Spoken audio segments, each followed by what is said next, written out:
What's going on, folks? Forensic Golf, Doc Blade. So, I think the best way when you're using technology to work on your swing is to pick one, no more than two boxes that you want to improve on. And once you start improving on those consistently, and you've measured it and you can tell a drastic change, then go to another box and start working on that one. And it's really going to work for you because you're going to start seeing a consistency that really, really benefits you on the golf course. A lot of times we all over the place because we got so much data that we get confused and we just kind of jump around, all right? We in and out of these rabbit holes. So what I did, first thing I worked on was face to target, club face, right? And like I said, mine was averaging anywhere from a -3 to -6. And that means slightly closed. All right. Even though I was playing with that, I adjusted my shape shot and I aimed a little bit further to the right from my normal shot, and I always hit pretty good shots. But I said I wanted to get it down to anywhere between 2 to plus 0.5 plus 1. Get that square, that club face a little bit more square through the target line. And before I forget, guys, ladies, do me a favor, hit that subscribe button, hit that bell to be notified of content, and leave a comment below. I get back to every comment, I truly do, and I really appreciate the following. It means the world to me that I've been able to help so many people, and the emails I get sent, it means the world to me. So again, I've worked on face to path, face to target, I'm sorry, was the first thing I worked on. Now I'm looking at club path, all right? I'm trying to get that club path down to a 2 plus 1 plus 2, 2.0, 2.0. I want it to be within that window as my normal club path, unless I'm shaping a shot really, really big, and then that number is gonna be increased because you wanna have like a 1-to-3 ratio for success. You wanna have about a 1-to-3 ratio. So that's what I'm working on now. I'm just looking at club path. And the way I'm doing it, I'm looking at the ball from the inside quadrant, and I'm really trying to get the ball from the inside. So I'm pointing that butt in, where I told you guys about that. I'm pointing that butt in, and then I'm making the throw, the release, torques and forces. And I'm not doing it with hack motion today because I want to be more concerned on what I'm trying to do versus the number every time, all right? Now, after I get done, I'll throw hack motion, and I'll look at my percentage to the green, my face to target average, my club path average, and then I'll put it on the track motion, and I'll just see where it's at. I mean, hack motion, track motion, good Lord, TrackMan and hack motion together, track motion, wow. And I'll check it out and I'll see where I'm at from that. And I'm at the point now, long as my impact with hack motion is where I need it to be, the top can vary for me. All right, and here we go. First shot. And I'm really looking at path numbers.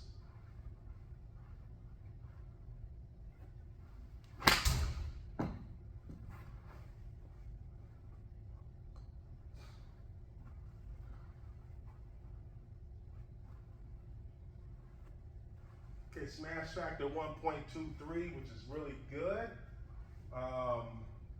Club path plus 0.8. Face to target minus 1.0. So that's a true draw right there. Face to path 1.8. These are numbers that I could actually live with. I would pick the machine up and move the machine and just aim a little bit more out there. I would aim the club face where I want the ball to start. But I actually like all these numbers I'm seeing right now. So let's do that again. Remember, I'm really looking at club path.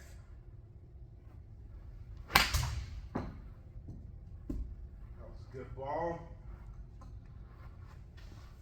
I really came from the inside on that one. Let's see what it shows up on it. Yep, there you go. Club path plus 3.7. Face to target plus 5.0. Face to path plus 1.3. Now, you know we talked about this before. You never want all those numbers going in the same direction. I'm only 10 yards offline, you know, so that's not a bad shot, but I need one of those numbers going the other way. So what that tells me is that I got stuck right here and I didn't fully release the club. I didn't get the throw. Let's do it again. I'm still good though, because I want that number, that club path, I want all my numbers under 4.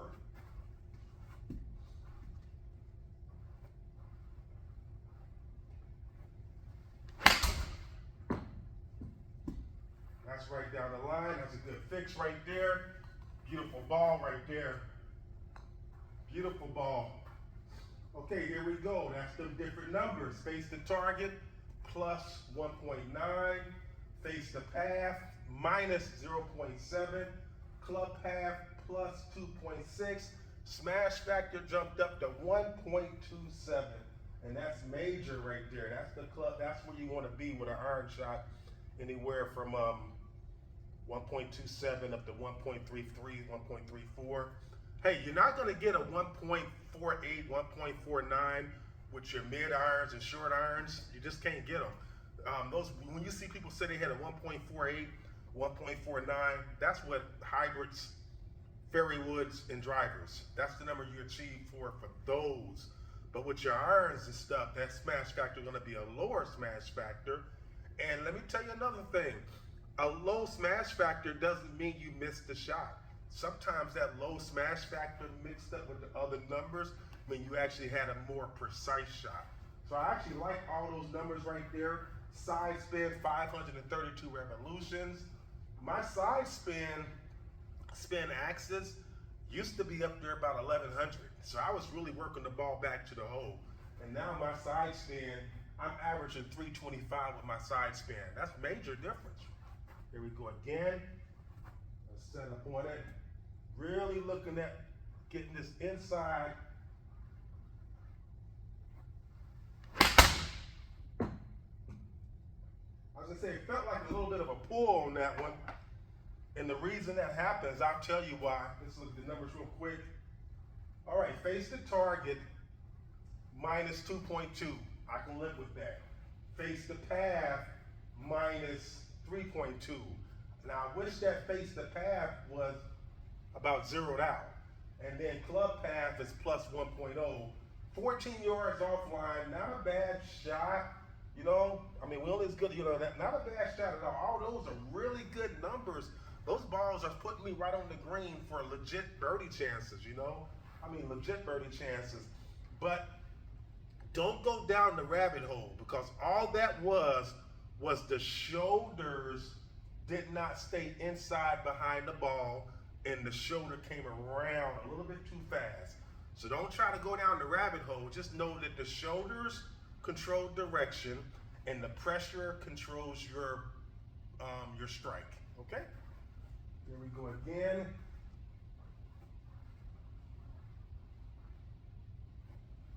That's a good ball right there. There it goes. Now that's a golf shot right there. Hit right on the line. That may be 0 yards offline. 2 yards offline. But that was a perfect draw right there. Big draw. Open face draw. All right. Now the numbers, don't let the numbers throw you off, right?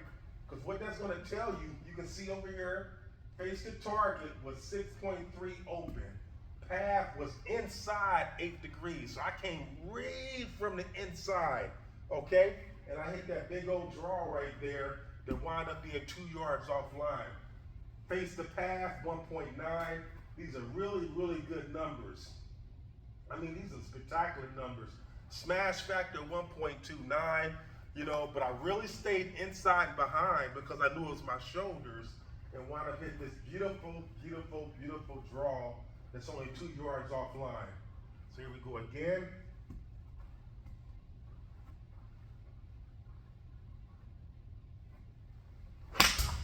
That face was a little bit open on that one. There you go. I mean, you just start to learn your game with data. You really do. Face is 2.5 degrees, 2.8 degrees open. Club path open, well, inside to out, 2.5 plus 2.5. Face the path, 0.03. Again, remember that's 8, it's only 8 yards offline, but remember what I said. You know, you never want all these numbers going in the same direction. So right now, all my numbers are plus numbers. And look at the smash factor, drop down to 1.16. Even though I'm only 8 yards offline, right? Still a very, very serviceable ball that you can get out there and play, but at least you'll know what's going on. That is a true block. The ball started right, and then it went a little bit right, okay? All right, here we go again. So how are we gonna fix that?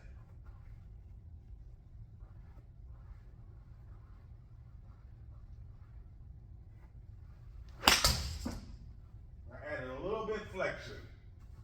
There we go. That ball didn't come back. I'm surprised. Again, oh, all the numbers are plus again, but not bad numbers. Club path is plus 2.8, and that's what we're working on, right? We're working on paths, so don't go down a rabbit hole and say, well, hey, that ball's over there. Again, that ball's only 8 yards offline. That's not bad. Remember, most of us are amateur golfers, right? You know, we're not going to hit that daggone. We watch golf on Sundays, and what we see, what they show us, is the golfers that are playing their best golf that week. So we always get to see the best golfers playing every week, right? They're not showing you the guys that barely made the cut and how much they're struggling and having to get up and down to save pars and whatnot and everything, right? I wish they would show that more often because it would be more realistic to how we actually play golf and the way golf was meant to be played. Think about this. Somebody wrote, it's an anonymous guy, he said golf was not meant to be won, it's meant to be played. But that statement was made back when they had hickory golf shafts, right? And back then, thinking about breaking 72 or 71 was impossible. Think about it. Back then, U.S. Opens were won, not U.S. Opens, the Open was won with +7, +10, +13, right? It took a long time before minus scores start winning major championships. Nowadays, we can actually say golf is meant to be won because of the better skill set, better technology, better players, and better equipment. So now you have guys out there, ladies out there breaking par, and if you break par, you have won because old man par is the goal, right? So if par is 72 and you shoot 71, you won that day. So that old statement is like so draconian, where golf is not meant to be won, it's meant to be played for some people, but golf can be won now. You can beat golf now for a single day. You can beat golf. Some guys beat it for 3 or 4 days. Some ladies beat it for 3 or 4 days. We watch them on TV all the time, right? So here we go again. These numbers look pretty good to me. I'm happy with everything that's going on. My face to target is averaging plus 2.3. I absolutely love that. My face to path is averaging minus 0.7. I'm a happy camper. And my club path is averaging plus 3.1.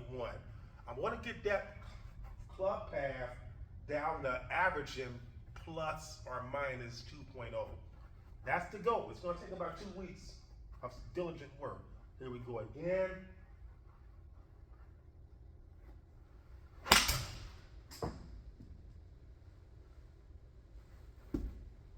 I had the face closed on that one, and I added some flexion on it.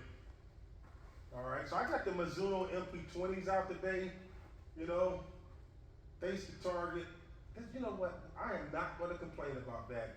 Face to target minus 1.0, face to path minus 0.9, club path minus 0.1.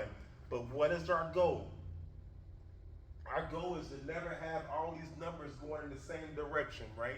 If I would have had one of those numbers, if I would have had the face to target at a +1 versus a -1, that would have been a monster shot. It's small things to make a difference. Here we go again. So again, I have the Mizuno MP20s out today, which is, woo, it is an amazing club, and I have the KBS Seed Taper 120s in them. And I'm telling you, this club is one of my favorite clubs. It's got the copper underlay in it. And I love these clubs so much that I really don't play it a lot because I really want to keep them pristine and in really, really good shape. But I absolutely love these clubs right here. They are hot, they're soft, you can do anything you want to do with them. I mean, they are a great club. Great club. Here you go again. All right. I love all those numbers we're working on.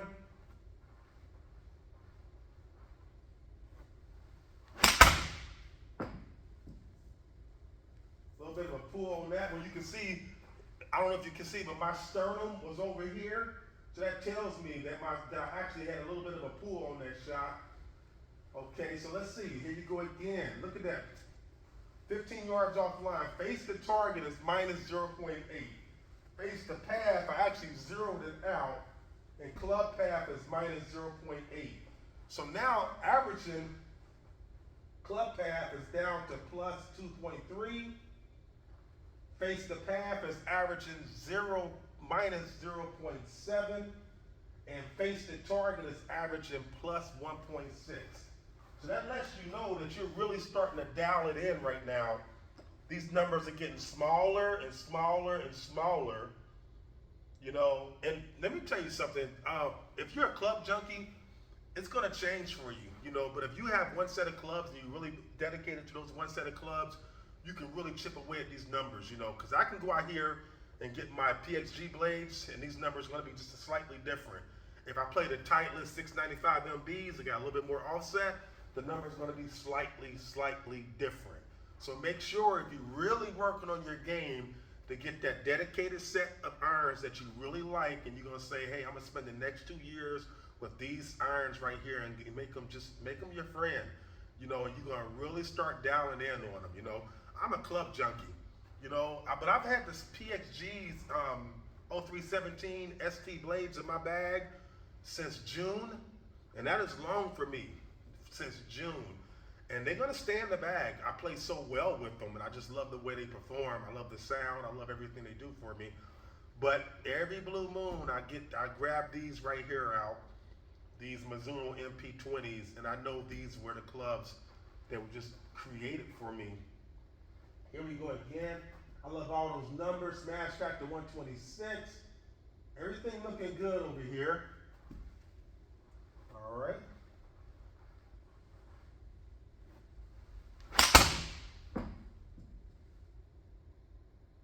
All right, so only thing I'm doing now, I need to check where my club face is aimed, because I'm hitting some really good shots right there. Face the target, plus 1.8. Face the path, minus 1.4. Club path, plus 3.2. Smash factor, 1.31. 15 yards offline because I didn't aim it where I needed to aim it. But these are really good numbers right here, really good numbers. Really good numbers all the way around. So this is a situation where I like to tell my clients, you didn't hit a bad shot, but make sure that we aim in the club face where we want the ball to start, not where you want the ball to finish. So several times a day, that happened to me. And it happens in a simulator. Even the simulator, you need to go through the process and step behind the ball. Now I see something totally different now.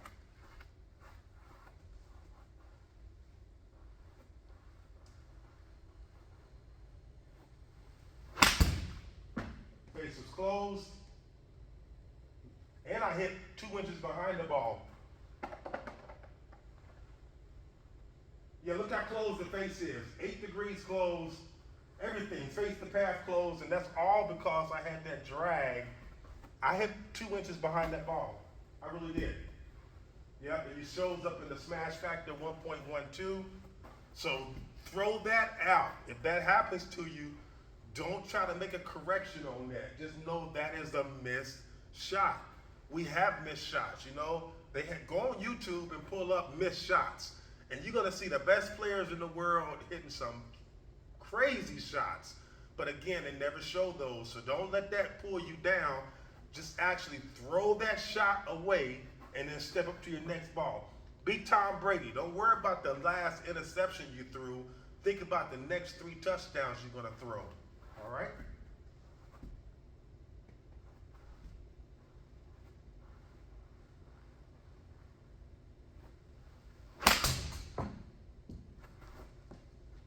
Good ball right there. Good ball. Back in the game, fellas, ladies. Back in the game with that one. Here we go again. Face the target, minus 2.3. Face the path, minus 1.2. Club path, minus 1.1. Again, we never want all those numbers going in the same direction, but we'll take that. We're only 9 yards offline, and now look at my averages. So I've been chipping away at this, all right? So my face to target average is plus 0.5. That's my goal. Face to path average is minus 1.4. That's under my 2.0 that I'm looking for, right? And club path is, look where we at now. We're averaging plus 1.9. And when we started, where were we at? We was at 5, right? 3 to 5, and now look where our averages are. So that lets you know you're chipping away at it. So you're making a change that you can actually measure. You're making a change that you can actually see what's going on. And this is how you chip away at it. This is how you start getting better. Measure, manage, go play, measure, manage again, and repeat. And that's what the best players in the world do. And then once they find something, you know what they do? They spend the rest of their time seeing how long it takes to break down. And then once it doesn't break down, then guess what they do? They go out there and just see how smooth they can be. They say, let me see how much distance I can get, how much accuracy I can get, how much tighter dispersion I can get while being as smooth as possible. All right? So here we go again. We're going to hit one more. That'd be a total of 13. I like 13.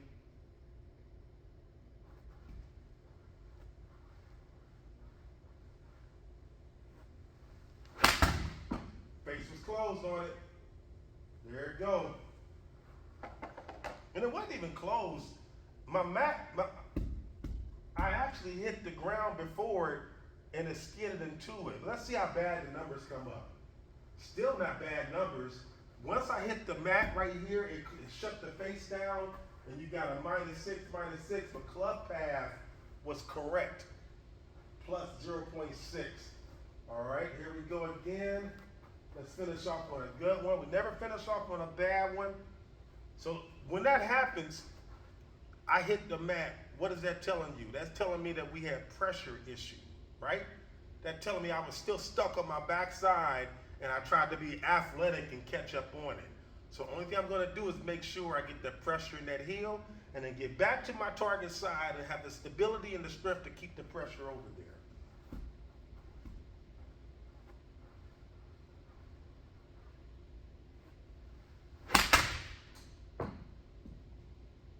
Right down the middle. I mean, right down the middle. Pow. 1 yard offline. Way to finish up. Face the target, plus 0.8. Face the path, 0, 0, 0. Zeroed out the path again.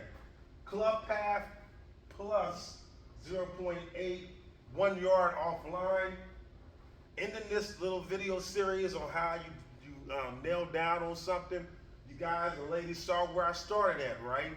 Now, 14 shots in, my average face to target is 0.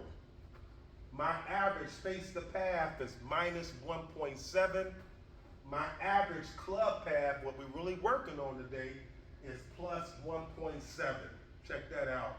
Side spin was only 68 revolutions to the right, little draw, slight little draw. Smashed it out there. Looking really, really, really good. I'm happy with this whole session right here. But this is how you work on your game. Pick one of those boxes and say, I'm going to get that box to whatever number you want to get it to. I started with face to target. I highly recommend you start with face to target. Let's get that club face where you start having some club face awareness and club face control. And then I jumped over to club path, all right? You can jump over here to face the smash if you want, or you can even jump up here to like, let's say launch angle. You can say, I want to make sure I'm launching the ball correctly. Wherever you want to go with this, but make sure you get the one down before you get to the next one. And be diligent in it, and you'll have some very, very good success. And we're good to go. Hey, I hope you like this video right here. I'm just trying to show you how you can use technology to help improve your game, or you want to make sure you have a coach, your coach you're working with, make sure they understand technology instead of just saying, I have a TrackMan, I have a Foresight, I have a GC Quad, I have a SkyTrack, right? Just because you have it don't mean that you're capable and certified to use it. Make sure you're working with somebody that understands and has a system that's going to help you get to your goals. Take care, folks. We really appreciate you. We really do.